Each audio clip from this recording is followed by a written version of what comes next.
नमस्कार भावांनो, आज चालू असलेल्या मौजे रेठरे धरण मैदानामध्ये होत्याचं नव्हतं झालं. या मैदानाकडं सर्वांचं लक्ष लागलेलं आहे. खरं तर दोन मैदानं चालू आहेत, कर्जत आणि रेठरे धरण. तर पण रेठरे धरण या मैदानाकडे जास्त लाईव्ह होते आणि सर्वांचं लक्ष लागलं होतं ते म्हणजे बकासूरकडं.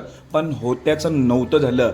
काटाकीर लढतीमध्ये आपल्या बाक्याचा पराभव झाला. तर कोणी बाजी मारली, कोण जिंकला, नक्की झालं काय, या सर्वांची उत्तर आपण या व्हिडिओमार्फत जाणून घेऊया.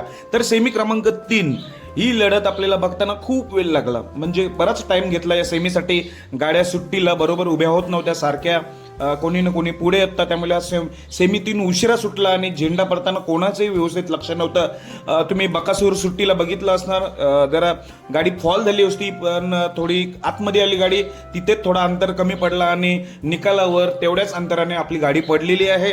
तर कोणी बाजी मारली, तर बाजी मारली ती म्हणजे लक्ष्मणराव आणि सुंदरने. सेमी क्रमांक 3 मध्ये काटाकीर लढतीमध्ये लक्ष्मणराव आणि सुंदर, या लक्ष्मणराव आणि सुंदरची सुट्टी चांगली झाली. जशी गाडी आली तशीच सरळ पळत आली. आपला बकासूर सुद्धा तेवढ्याच स्पीडने होता, पण सुट्टीला थोडा घोल झाला. सुट्टीला थोडी गाडी वेगळ्या फाटीत गेली असती, पण फाटीत न जाता सरळ आली. बक्याने सरळ आणली, पण तेवढाच अंतर राहिला शेवटपर्यंत. म्हणून सुंदर आणि लक्ष्मणरावने शेवटला बाजी मारली. त्यांचं अभिनंदन. आज खूपच वाईट वाटतो.